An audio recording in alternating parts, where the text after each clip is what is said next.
Move this way a little bit. Hey guys, welcome back to episode 2 of my real estate interview series, where we take viewers inside the world of San Francisco real estate. We got some really great feedback from our first episode with lender Ed Diaz from Movement Mortgage. I want to thank Ed for being our first guest / victim. And so we're here to do even better this time. We've made some updates. We've actually have 2 mics this time, as you can see. So hopefully the audio is even better. Again, our goal is pretty straightforward. We want to do a couple things. One, educate our audience about what's going on in the world of San Francisco real estate. Number 2, just be very transparent about how we think about things. So there's a lot of resources, both online and offline, and friends you may know that are hearing and seeing different things about real estate. And our goal is to kind of cut through the noise there and elevate the most important high priority things that will impact you, whether you're deciding to buy or sell. And then number 3, try to figure out the best way to reach an audience at scale. Facebook's a great platform for that we're testing out. So that's our third goal, is to reach as many people as possible with high quality information. To my right, probably your right as well on the screen, maybe left, not sure how it looks. Yeah. Your left. Wait, no. My left, your right? That's a good question, I don't know. To my side here is my friend and one of the top agents in San Francisco, Alexander Lurie, founder and leader of the Lurie Group. So he's been kind enough to join us today. Quick background on Xander, as he's known. He has a really awesome background, so both in and outside of real estate. Before getting into the business, he founded and scaled 2 companies, so really great experience in both sales and marketing and operations. And then since he's been in the real estate world, has taken off very quickly, and ranked last year in the top 1% of all SF agents. Really distinguished in terms of, especially on the buy side, doing a lot of work with buyer representation. So again, super excited to have him on board as a guest. And let me remind the audience, if there are any questions, feel free to drop them into the comments here. We want to make this as interactive and helpful for you guys as possible. So any questions, comments come up, just let us know, and we will answer those. So let's get into it. Give a brief background there, Xander, but kind of wanted to hear from you, kind of hear your story, and to tell the audience about your real estate background, but also what you were doing before real estate, kind of what made you get into real estate, and kind of why you're so excited about the market today. Cool. Well, first of all, thanks for tuning in, and Bradley, to my left or your right or whatever it is, thanks for having me. Really appreciate it. And to our live audience here today, thank you for being here. And I have to remind you, Brad asked me to remind you that please keep the applause down. So as far as my jump into real estate, and thanks for the background about me, I think that's that was gracious, thanks. So I've always been interested in real estate, and have been investing in real estate for several years before I jumped into real estate full time with family. I was looking at projects, and I try to, I'm a firm believer in assets that you can feel and touch. I've never really understood the stock market. So as it relates to real estate, I just thought that this would be an exciting industry to jump into. I love San Francisco. I'm from San Francisco, and I thought that the impact that you could have on someone's life or entire family's lives would be really fantastic, and it's turned out to be the case. And so it really started with me going to an open house and really falling in love with the presentation, the marketing of the home, and then just meeting some great people who turned out to be my mentor, and now I'm in a position where I'm paying it forward and mentoring other people. So it's been an exciting journey. Very cool. Thank you for that. And just in the last several years that you've been doing real estate, again, as I mentioned, have really taken off in terms of transactions and volumes and the number of people and families you've been able to help. I think, kind of question for you, our first question here is, as people are thinking about real estate, whether it's buying or selling, let's focus this on buyers for now, just for the question. A lot of people are wondering, what they should be looking for in a good agent. There's probably 5,000, 6,000 agents in San Francisco. How do they figure out who's good, who's not, what they should be looking for there? Yeah, I think It's a really important question, and I feel like a lot of times people are looking for somebody that they can be friends with and really pal around with. But kind of how I look at the President of the United States, I'm not really hiring somebody to be my friend. Frankly, I'll probably never meet them. I'm hiring somebody to get the job done. And so as much as I'm really happy to say I'm friends or very friendly with and get invited over for dinner and things like that with a lot of my past clients, first and foremost, I think it's about hiring somebody who's really capable and able to do the job. Mm-hmm. It's not about hiring a friend because they're your friend. It's not about hiring someone that is attractive or physically attractive. It's about somebody that can get the job done for you. I mean, this is a business transaction.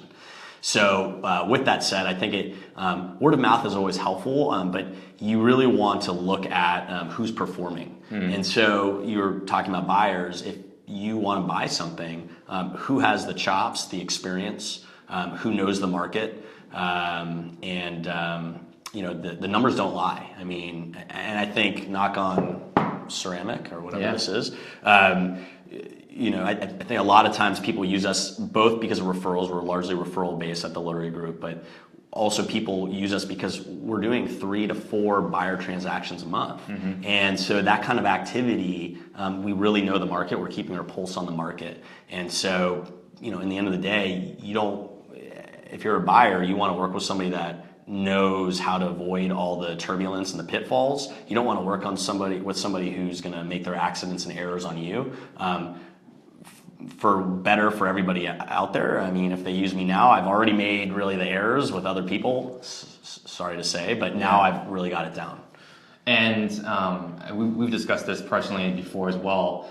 I think you would agree with me that kind of the role of the real estate agent has changed a lot the last several years, probably beginning with the proliferation of the internet and kind of the Zillows and the Redfins and the Trulies of the world, where people can go on their computers or go on their mobile phones and just start looking at real estate.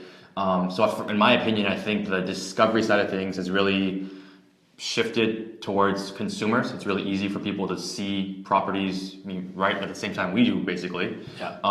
So for a really good agent, it's not all about discovery anymore and showing properties. What do you think kind of again, for the people out there looking for agents, what kind of things or skill sets should that great agent have and be able to do for them? Yeah, I think that's an excellent point. I mean, our mom and dad, when they were looking for property, they were held hostage by the realtor who, they'd have to go into the realtor's car in the back of the car.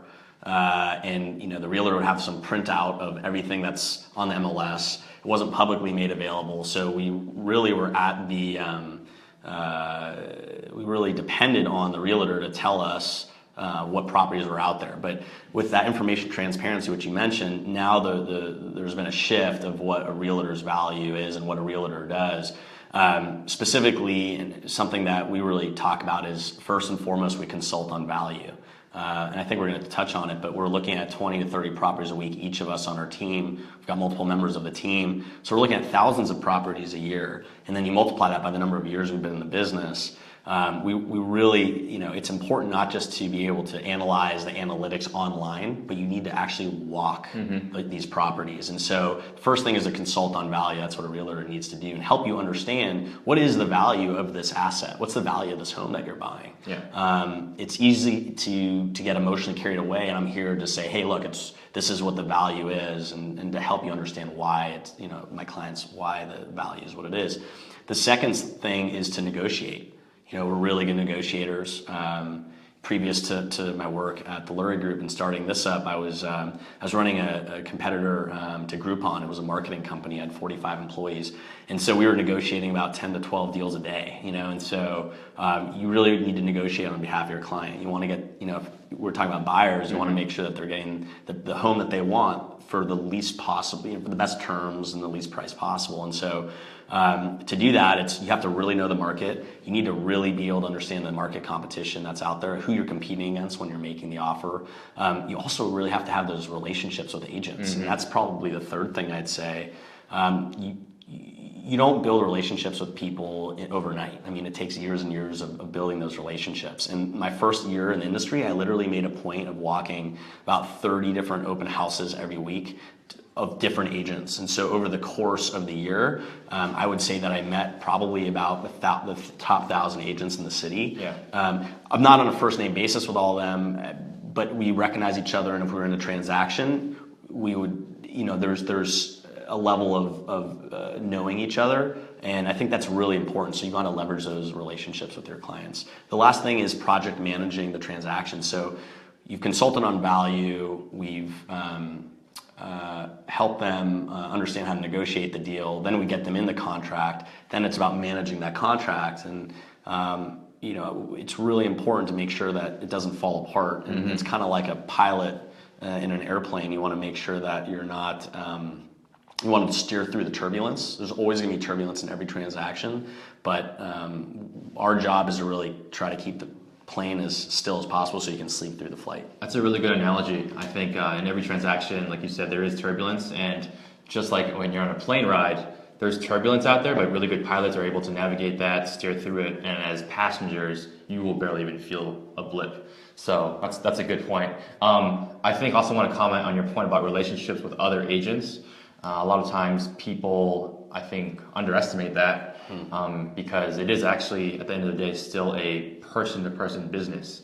And so, you can have the nicest contract, nicest terms out there, but if your agent representing the buyer can't sell you as a client and why you should be the one getting this property, you're not going to win. Yeah, and you have a similar mentality. I know our agents do at the Lurie Group. I was at a breakfast this morning with 8 top realtors, one from each of the powerhouse brokerages in the city, and that's really important. I make it my business to support other agent success and get to know people, because those relationships are totally invaluable. In a really competitive market like San Francisco, if you're up against 10, 15 people bidding on a property, and you've got the same credentials, same price terms, how are they going to decide who to go with? And it really comes down to those relationships. There's also situations where the relationships actually allows them to, the listing agent who's representing the seller, to actually whisper in my ear or my agent's ears and say, hey, look, we'd love to work with you. You're a little bit too low in price. These terms are off. Would you mind adjusting this? And then we can get you in the contract. And that's happened. It happens multiple times a quarter for us. It's been really helpful. Let's switch gears and talk neighborhoods for a moment. Last year, 2015 calendar year, you were one of the top 10 agents in the Soma district of San Francisco. So for people curious about that neighborhood and some of the surrounding areas like Yerba Buena, South Beach, Mission Bay, wanted to have you share kind of your experience in terms of the neighborhood itself. What's the makeup of the community? If someone's thinking about buying a property there, what are the common property types? What would you find out there? Yeah, absolutely. Soma, South Beach, it's changing dramatically now. Mission Bay, which is kind of an extension, is this master community that's been up, and literally it's like a whole city's gone up in Mission Bay in the last 3 years. So you have a mix of a lot of new construction. You got these skyscrapers, which are really impressive, a lot of new developments. You've got Lumina, you got 181 Fremont coming up, you got the Harrison, which is on Rincon Hill. It's kind of the sister project to One Rincon. So you've got all these 40, 50 plus story buildings. You got the one that's leaning over or sinking, the Millennium. You got a lot of stuff. And so on the one hand, it's a contrast of two cities. You've got this new development, and then on the other hand, you've got this really kind of like prototypical brick and timber or concrete loft style, kind of New York, Chicago loft style units that are out there. Some of them are original, like the clock tower was a lithograph factory, was converted. But some of them are like Yerba Buena lofts, which is concrete, which is created from the ground up. You got a mix of new and old, but it's these loft style buildings. So you really have it's kind of a tale of two cities. And so there's really something for everybody in Soma, South Beach, Mission Bay, Yerba Buena. Does that answer the question? Yeah, good. And my next question was related to new construction. So you also, besides doing a ton in that particular area of the city, you also do and know the new construction really well. So not just there, but also across the city as well. I wanted to have you spend a little bit of time talking about new construction. What are the projects out there that people should have their eyes on? What are some interesting ones you've seen? And then from maybe kind of how to navigate getting into one. What are some of the tips you have for getting into new construction? Yeah, and yeah, thanks for bringing that up. So I'm the director of new home sales for Keller Williams San Francisco, but specifically as it relates to new development. So working with the marketing companies for these developers is something my team and I specialize in, among other things. We're seeing some questions pop up, so thank you for the questions. We'll get to that. As it relates to some projects, I mean, I think Lumina still has a couple hundred units available. There's about 650 units in that project, and the second tower is being built right now. People have already moved in, though, started moving in. The Harrison, which I already mentioned, that's in Soma South Beach. You also have One Mission Bay, which is really actually pretty affordable new construction project, which is in Mission Bay, right across from Mission Creek, right near the ballpark.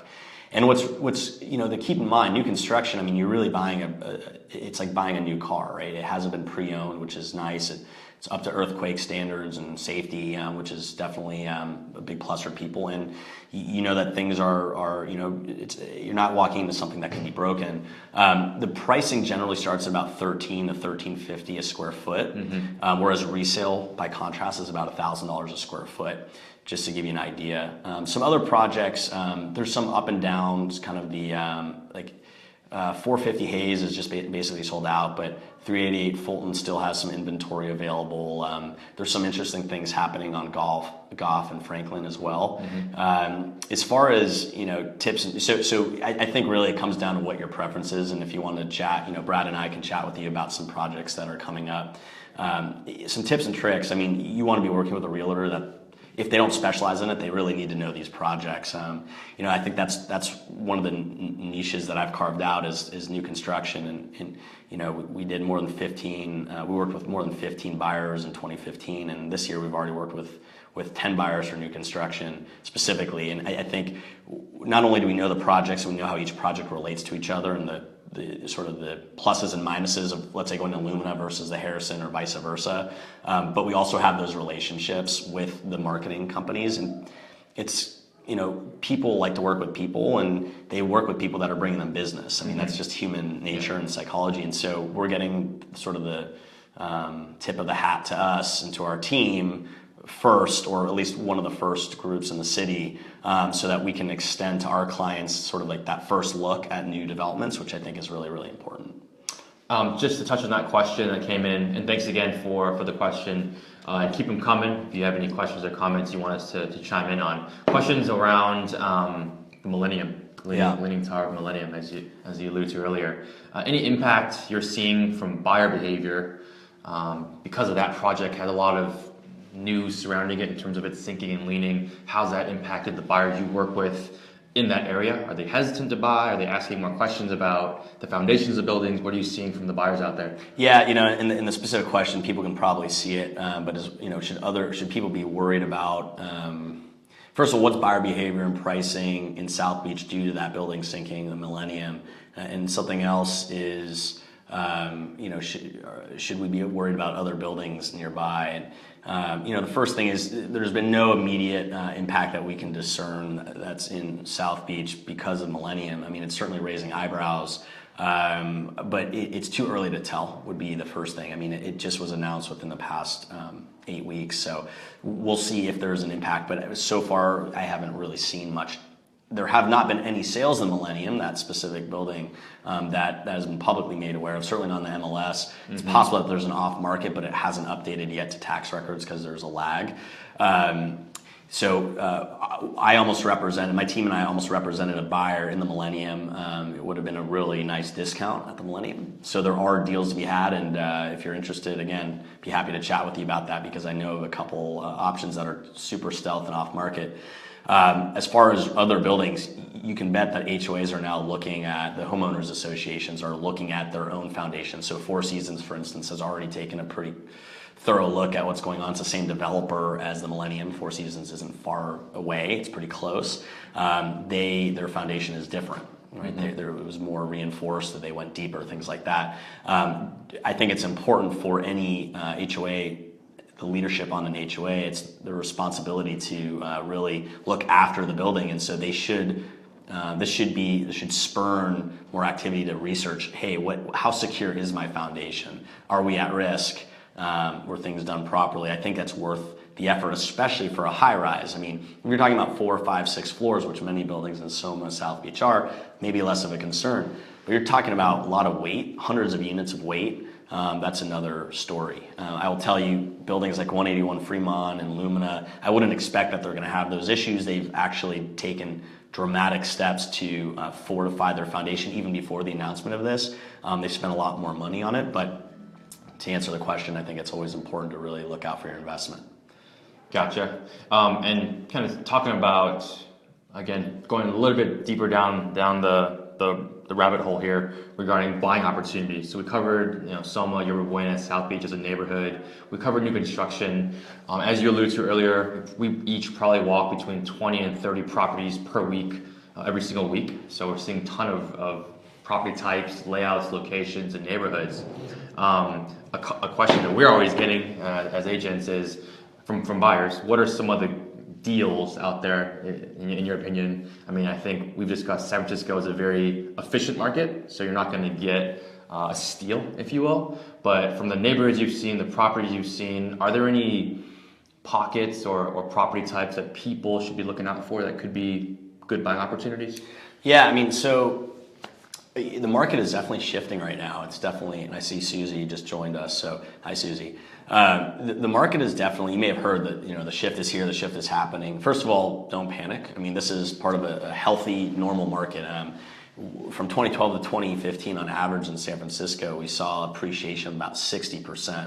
And that's about 17% a year, and when you compound it, it's 60%. That's huge cumulative appreciation, and it's frankly not sustainable and it's not healthy. So it's good to take a break. That's the first thing I'll say. So with that said, from a buyer perspective, I expect, and no one has a crystal ball, but I expect that will be flat or slightly negative over the next 18 months or so. So from a seller perspective, it's actually a good time to sell, I would think, unless they're going to wait it out. Alternately, as a buyer, I think it's a good time to be taking a look. Mm-hmm. But one thing I say to my and we always say, everyone on our team, our clients, that it's really important to buy the home that's right for you. I mean, so does it check the boxes? And if it's purely an economic play, that's one thing. If it's a lifestyle decision, that's another. And so, there's deals to be had out there, absolutely. Neighborhoods vary. There's not one neighborhood that I think there's a deal great in. There's not one specific unit out there I'd say is great. But I think sit down with us, Brad or myself, sit down and get a consult about what you're looking to achieve, because it really needs to be custom tailored to what you're looking for, and then we can design a custom approach to make that happen. And you touched on the shift, both the impacts of buyers and sellers out there. Spent a little bit of time talking about sellers for a few questions here. What's the advice you're giving to, you've done several listings the last few years as well. You've been on several listing presentations recently also. Mm-hmm. What's the advice you're giving sellers in terms of mindset they should be having going into this shift, how to price properties, how to stage them, things like that? What do you think? Yeah. First of all, it's property specific. That's the first thing I'd say, Brad, is no two properties are the same. That's one. But two is the market is a little bit, it's shifted. So the expectations of 2015 probably aren't those to have this year. And depending on the property, and again, I'd have to walk a property, and I'm not a fan of just giving gross generalizations, but the analysis of what the market's going to do is it needs to be tempered a little bit based on what we're currently seeing from buyer activity. As far as staging, generally I'm a big fan of staging. There's been multiple studies, but usually you get anywhere between 6 to 10 times ROI for staging. So let's say staging is $8,000. You're usually going to see about $50,000 plus or minus back from that. Maybe a little bit more. And so there's something to be said for that, because first impressions are everything. Mm-hmm. Unless you're trying to appeal to an audience that wants to put in tender love care, TLC themselves, generally speaking, you want to really prep it for market, spend some resources to paint it, make it feel homey and airy, something that's going to attract or be something that's going to be inviting to as many people as possible. It's always tricky because you can't satisfy everyone, but these stagers out there, and the way that my team works, in concert with designers and stagers is we figured out an aesthetic that seems to appeal to buyers out there. And so we leverage that for our sellers so that they can spend as little money as possible to prep their home and get the biggest bang for their buck. Got it. And one last question for you. We've touched on this a little bit as well in the previous answers. Before we jump out in terms of our time together here, what's your general take on what you're seeing in the market? You mentioned the shift. You mentioned 18 months, either flattening or some price adjustments. Kind of what's your general takeaway for the audience today? Yeah, I think my takeaway is this: if you're looking to buy, this is a great time to be looking. If you're looking to sell, this is a great time to sell because I think the market's is gonna creep down a little bit over the next year and two. But again, something I said before is you need to figure out what you're looking for, and then when you see it, you strike. And it's not by neighborhood, or it's not by it might be by neighborhood, it might be by price point, but it's whatever is right for you. I'm not going to sit here and say, we can only, when we sit down and we talk about what you're looking for, it becomes very custom tailored. And so we really try to only put properties in front of you that we think are going to be a good fit for what your criteria is. So I think, as we're wrapping up, if I may, can I go into the last part? Because so Bradley asked me to talk about, or Mr. Joe, Bradley Joe. He asked me to ask the audience a question, and I think this segues really well, which is I would be curious to know how many of you out there have evaluated the economics of renting versus buying. And specifically, if you're paying $1,500 or certainly $2,000 or more a month, have you sat down with a realtor?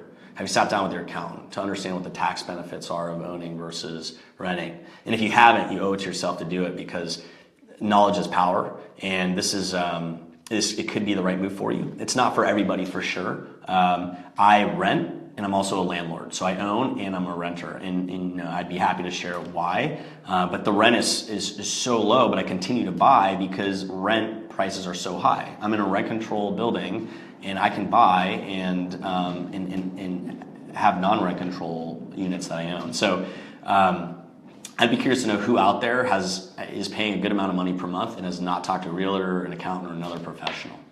It's so interesting you mentioned that too, because we actually were literally in someone's living room last Wednesday evening with a piece of paper doing the math, and I'm not going to say what they were paying for rent, but what they were paying for rent, and including some of the financial impacts of owning was eye-opening to them in terms of the purchase power they had there. Right. So to Xander's point, I would sit down with one of us, or sit down with your accountant, for instance, and walk through the real numbers, because what you are paying in rent today, it will translate to an actual purchase price of a home, and knowledge is power, so definitely want to know that. Some people are really surprised to learn that you can buy $1 million property and pay as much or less rent or less money per month by owning $1 million property than the rent you're paying. And I think it really is, it's really surprising to a lot of people. And that's why I think it's really important, and you owe it to yourself to do that. You think, oh my God, $1 million, that's a lot of money. And it is a lot of money.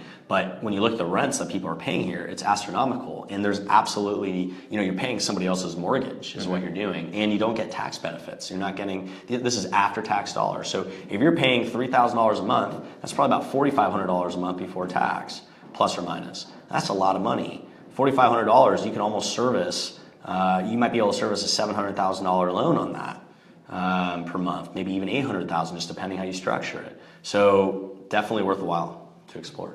Very good. All right, good. Well, we are right up against it in terms of time. I do want to, again, thank Xander Lurie, founder of the Lurie Group, one of the top agents and top teams in San Francisco.